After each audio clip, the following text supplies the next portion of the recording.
Hey guys, welcome back to my channel effective IELTS classes. आज की video में guys हम डिस्कस करेंगे आइल्स रीडिंग के कुछ tips and tricks that will help you in improving your IELTS reading band score. Okay, इस video में guys हम टिप्स एंड ट्रिक्स दोनों डिस्कस करेंगे। Tricks means shortcuts.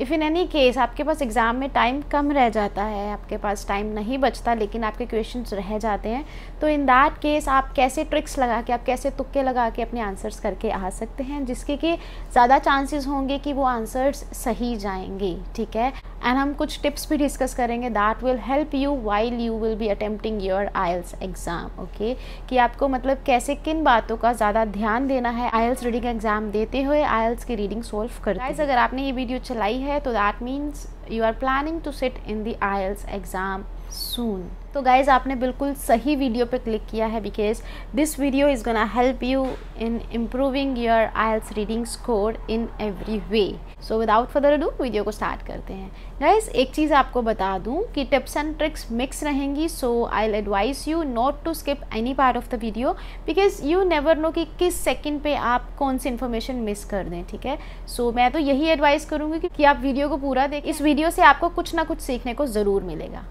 तो चलिए वीडियो को स्टार्ट करते हैं। गाइस टिप नंबर 1 इज़, जब आप ब्लैंक सोल्व कर रहे हो रीडिंग के, आपको कुछ वर्ड्स का ध्यान देना है कि ब्लैंक से पहले कुछ ऐसे वर्ड्स तो नहीं, ब्लैंक से पहले कुछ डिटरमाइनर्स तो नहीं।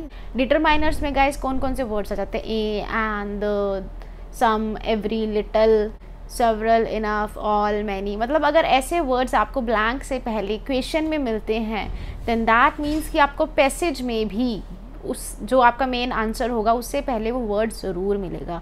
सो आपको ध्यान देना है कि अगर फिलअप्स में ऐसा कुछ वर्ड है तो आपको मेन इन्फॉर्मेशन के साथ साथ वो वर्ड भी ढूंढना है। ठीक है, so always be careful and look out for such words. Okay, next guys है हमारी हेडिंग्स के रिलेटेड। हेडिंग्स सोल्व करते हुए आप किन किन बातों का ध्यान दे सकते हैं? सपोज आप हेडिंग्स कर रहे हैं एंड आपको क्वेश्चन में कुछ फ्यूचर काइंड ऑफ थिंग आपको दिखाई देती है क्वेश्चन में। ठीक है, like if question is asking something about projection और any kind of future thing, या फिर क्वेश्चन में अगर हमारे पास विल है, देन इसके बहुत ज़्यादा चांसेस है कि इसका जो आंसर होगा लास्ट पैसेज में होगा, लास्ट पैराग्राफ में होगा। ठीक है, क्योंकि जो लास्ट पैराग्राफ होता है वो जनरली हमारे पास किस चीज़ की बात करता है? हमारे पास फ्यूचर की बात करता है। ठीक है, सो अगर क्वेश्चन में आपके पास विल है, चाहे आप वो हेडिंग्स कर रहे हैं या फिर अगर आप वैसे क्वेश्चंस भी कर रहे हैं कि which paragraph contains following information, ठीक है, तो in that case also this tip applies. Okay, so आप इस चीज़ का ध्यान दे सकते हैं कि अगर आपके पास विल आ गया या फिर कुछ फ्यूचर की बात हो रही है तो आप पूरा पैसेज पे ध्यान देने की बजाय पहले आप किस चीज़ पे ध्यान दें? लास्ट पैराग्राफ पे। ओके, नेक्स्ट हेडिंग्स में आप गाइस और किन किन बातों का ध्यान दे सकते हैं? हेडिंग्स सॉल्व करते हुए अगर आपके पास कोई नंबर्स हैं, कोई स्टार्ट्स हैं, ठीक है, पैराग्राफ्स के बीच में, एंड अगर क्वेश्चन में कुछ नंबर्स, कुछ स्टैटिस्टिक्स, ऐसी कुछ बात हुई है, then it is more likely कि जो आंसर होगा वो उसी पैराग्राफ से होगा जिसमें बहुत सारे नंबर्स हैं, बहुत सारे आपको स्टैटिस्टिक्स दिखाई दे रहे हैं। ठीक है, देन आप सीधा उस पैराग्राफ पे जंप कर सकते हैं। ठीक है, ये चीज़ आप और क्वेश्चंस के टाइम भी अप्लाई कर सकते हैं। कई स्टूडेंट्स क्या करते हैं कि वो सारा पैसेज ही ढूंढते रह जाते हैं। ठीक है, हो सकता है कि जो मैं आपको टिप्स एंड ट्रिक्स बता रही हूँ इसमें से आपको कुछ पता भी हो, लेकिन आपको डेफिनेटली कुछ ना कुछ नया भी सीखने को मिलेगा। ठीक है, so keep watching this video. Next headings में गाइज हमारे पास क्वेश्चंस होते हैं। ठीक है, इन क्वेश्चंस में होता है कि ग्लोबल या इंटरनेशनल ऐसे कुछ कीवर्ड होते हैं। इसका आंसर आपको किस पैराग्राफ में मिलेगा? जिस पैराग्राफ में आपको सिटीज़ के या फिर कंट्रीज़ के या फिर कॉन्टिनेंट्स के नेम मिलेंगे, it is more likely then बहुत ज़्यादा चांसेस हैं कि आपका जो क्वेश्चन होगा उसमें आपको ऐसे कीवर्ड मिलेंगे ही मिलेंगे, जैसे कि ग्लोबल हो गया, इंटरनेशनल हो गया। तो इन कीवर्ड्स का भी ध्यान देना है। Correct guys. उसके बाद गाइज अगर हम ट्रू फॉल्स नॉट गिवन की बात करें तो मैं आपको कुछ ट्रिक्स बताने वाली हूँ जो कि जिसे कि आप बिना पैराग्राफ पढ़े भी सॉल्व कर सकते हैं, लेकिन आपको ये ट्रिक्स सिर्फ तभी अप्लाई करनी है जब आपके पास there is shortage of time. अगर आपके पास टाइम है देन आप पहले यही प्रेफर करेंगे कि पहले आप पैराग्राफ रीड करें देन आप क्वेश्चंस सॉल्व करें। ठीक है, लेकिन अगर आपके पास टाइम कम रह जाता है then in that case what you can do is, अगर आपके पास क्वेश्चन बहुत ज़्यादा लॉन्ग है then 70% chances, I am not saying कि 90-95% या 100% चांसेस हैं, देन 70% चांसेस आर देयर कि उसका आंसर ट्रू होगा या फिर येस होगा।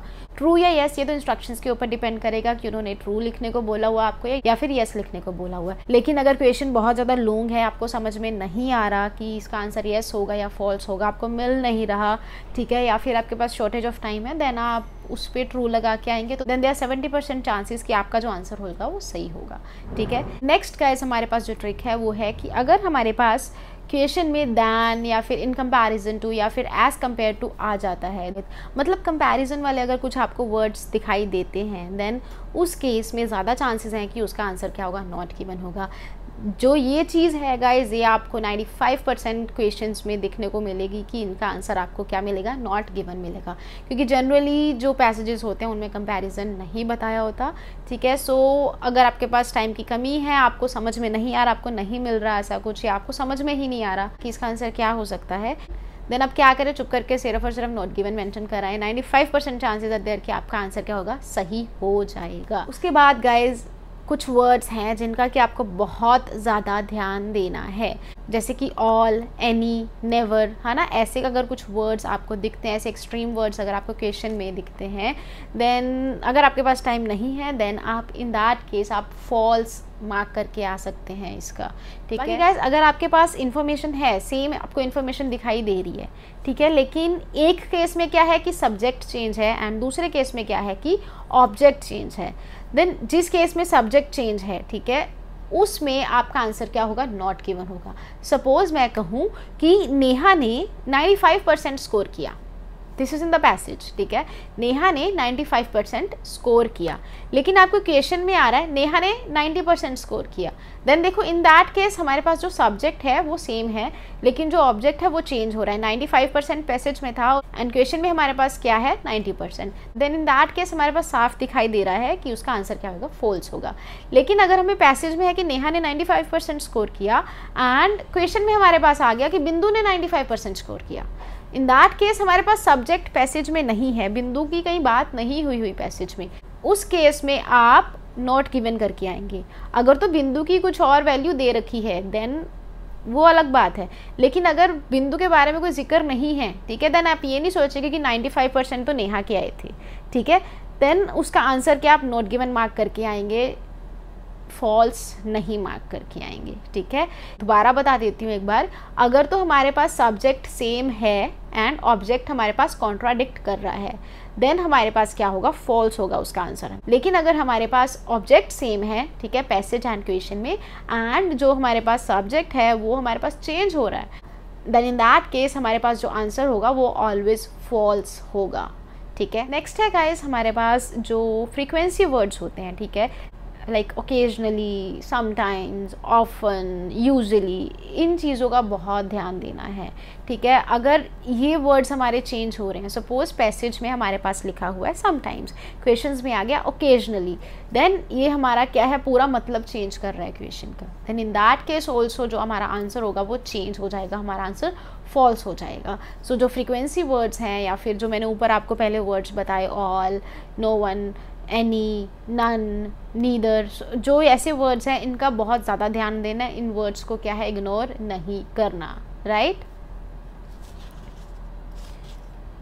नेक्स्ट गाइस जो हमें वर्ड्स का ध्यान देना है वो कौन से हैं, know, suggest, believe, claim etcetera, ठीक है। सपोज हमें पैसेज में कहा गया है द राइटर बिलीव्स दैट कि इतने % ये केस हुआ था या ये ऐसे हुआ था, जो भी, ठीक है, राइटर मान रहा है, लेकिन क्वेश्चन में हमें वही सेम चीज़ दी जा रही है, वही सेम फैक्ट दिया जा रहा है, लेकिन वो बिलीव नहीं कह रहा, वो सीधा बता रहा है कि ऐसा हुआ था या ऐसा हुआ है या फिर ऐसा हो रहा है, then in that case also जो इसका आंसर होगा वो फॉल्स होगा, क्योंकि ये मतलब बदल, वो क्या है, सिर्फ और सिर्फ उधर बिलीव कर रहा है, ठीक है, हमारे पास इन्फॉर्मेशन प्रोवाइडेड नहीं है, वो सिर्फ और सिर्फ उसका मानना है, वो सजेस्ट कर रहा है, वो उसे पता है, मतलब इन वर्ड्स का हमें ध्यान देना है, नो, सजेस्ट, बिलीव, ओपिनियन का, ठीक है, वो क्या थिंक करता है। नेक्स्ट है गाइज, बहुत सारे स्टूडेंट्स कंफ्यूज हो जाते हैं जब राइटर के रिलेटेड कुछ इन्फॉर्मेशन वो पूछते हैं, तो जहाँ पे राइटर का नाम होगा उसी के आसपास ही उसकी इन्फॉर्मेशन होगी, जनरली फर्स्ट या लास्ट पैराग्राफ में ही होता है ऐसा, एंड ज़्यादा चांसेस हैं कि जो इन्फॉर्मेशन होती है वो हमेशा क्या होती है, इन्वर्टेड कॉमास में या फिर इटैलिक्स में आती है, ठीक है। सो बिल्कुल भी कंफ्यूज नहीं होना, अपना एग्ज़ाम अच्छे से दे के आना है। So this is the video guys, I hope आपको अच्छी लगी होगी वीडियो, आपको समझ में आई होंगी टिप्स एंड ट्रिक्स। कुछ डाउट हो तो you can ask me in comments, I will reply to each and every doubt. बाकी गाइज रीडिंग के ट्रू फॉल्स नॉट गिवन की मैं एक एक्सरसाइज लेके आ रही हूँ सून, ठीक है, जिसमें कुछ 33 क्वेश्चंस हैं। I will be uploading it soon. And also IELTS writing की भी टिप्स एंड ट्रिक्स मैं आपके लिए लेके आ रही हूँ। So stay tuned. अगर अभी तक मेरे चैनल को सब्सक्राइब नहीं किया है तो डू सब्सक्राइब इट। वीडियो अच्छी लगी हो तो डू लाइक इट, एंड मिलते हैं नेक्स्ट वीडियो में। टिल देन टेक केयर, सी या, बाय बाय।